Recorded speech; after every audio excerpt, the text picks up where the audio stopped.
Oh man, I had like knocked this box over and everything. Going live. What's up? What's up? What's up, T fam? I like that right there. Yeah, there it is. There it is. Gotta get a couple people in here. Let's get up in this place of business right now. I know you guys digging the mask. Got a shout out to Outlaw Mask. They gave me this mask. This episode is sponsored by Outlaw Mask. My people over there hooked me up. I appreciate it. Thank you so much for the mask.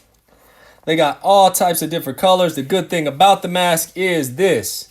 You have all types of colors, all different type of colorways. Is if anybody has used a high altitude mask, it is actually the same material. So you see it stretches.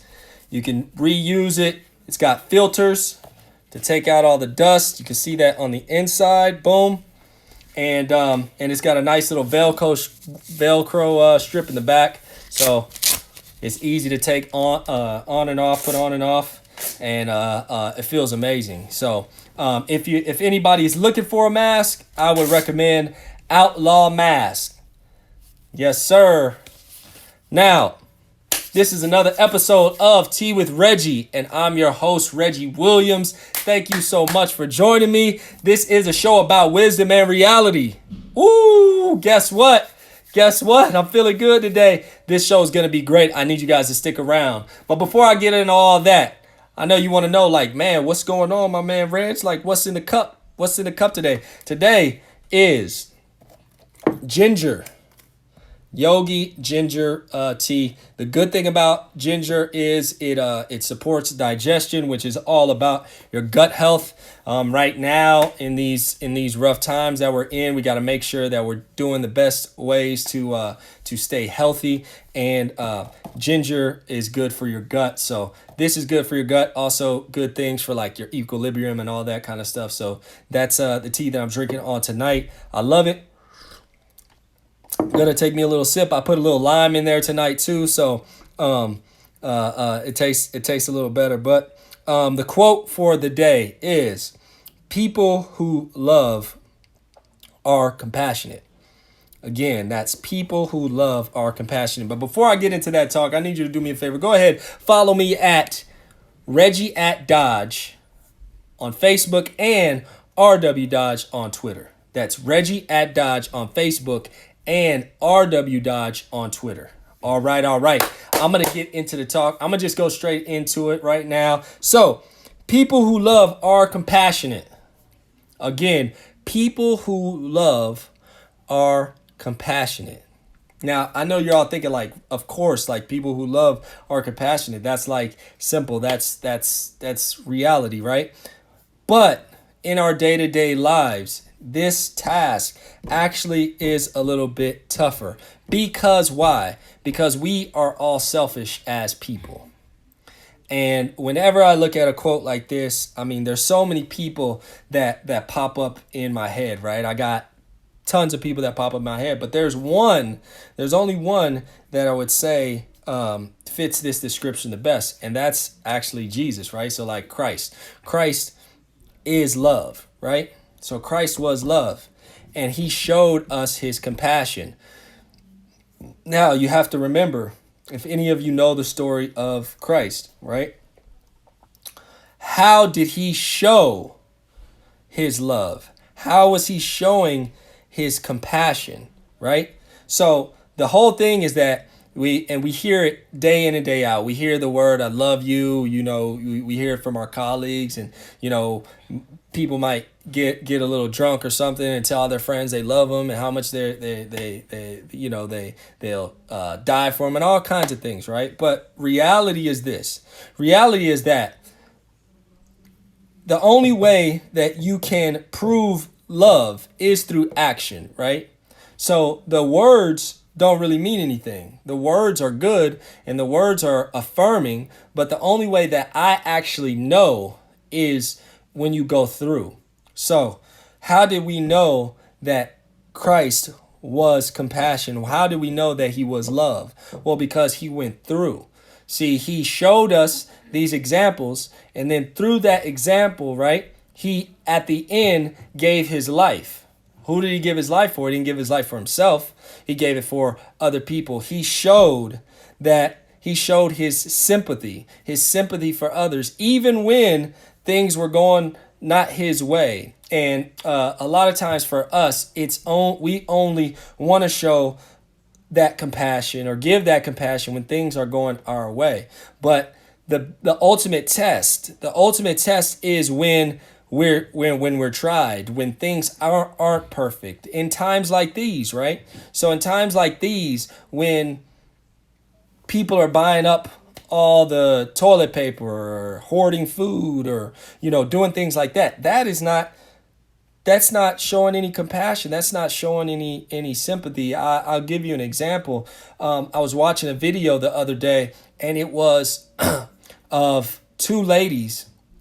And this video was when the pandemic first started. So two ladies both went for the toilet paper at the same time. So they both grabbed the toilet paper rolls at the exact same time. Now, one lady had a cart full of toilet paper, and the other lady had no toilet paper. And the lady with all the toilet paper in her cart was fighting this lady so hard to get that roll of that last roll of toilet paper, and to the point to where people had to interject and break this fight up because the lady that had all the toilet paper was in the wrong.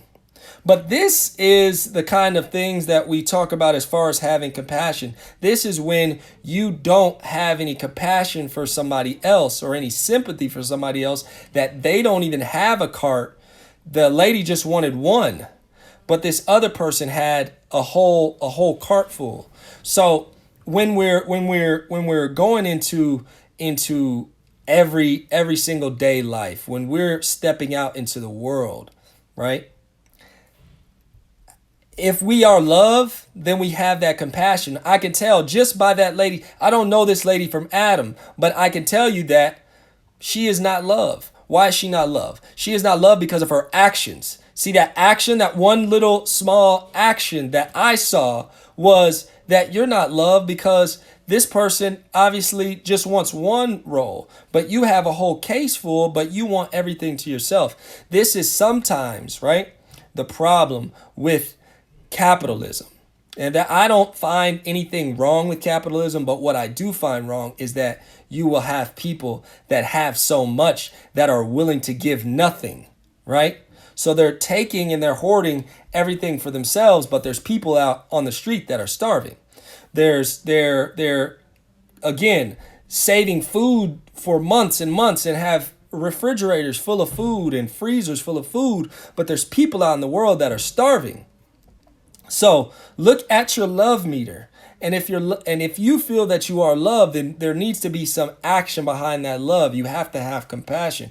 You have to have sympathy, or you are not loved. That's just plain and simple. So people who love are compassionate. So if you say that I love people and I really do love people and I want people to see that, well, the only way that they can see that is through your actions, but also the sympathy, the compassion. If you see somebody that needs some help and you're able to help, then help. And it's not always money wise. It's not always monetary. It could be just listening. It could be just a conversation. I've had conversations with people that live on the street, and I tell you one thing, those conversations have been some of the deepest conversations that I've ever had in my life. Also, those conversations bring so much joy to those people because there's so many people that pass them up day in and day out that feel like they're not even a person. So, and I'm not using myself as an example. All I'm saying is that we need more compassion. So my challenge to you is that going into tomorrow, have a little bit more compassion. If you see somebody out on the street, maybe just strike up a conversation with them. Don't look down upon them and say, hey, you need to get a job or whatever. If you would like to offer them a job, and then try to help them out to get a job, but try to find out their situation. Try to have a little bit of compassion, because that's true love, is having that sympathy, having compassion for other people in the world. So people who love, just remember that people who love are compassion. So that's all I have tonight. I appreciate you guys sticking around. Thank you so much for listening. And again, remember, because this subject was on this today. So remember, love God, love your neighbor. Most importantly, love yourself. I love you, and I hope to see you again at the same time, in the same place, with the same cup. Y'all be blessed. Thank you so much for listening. You guys have a good one. I love you. I appreciate you. Bless up.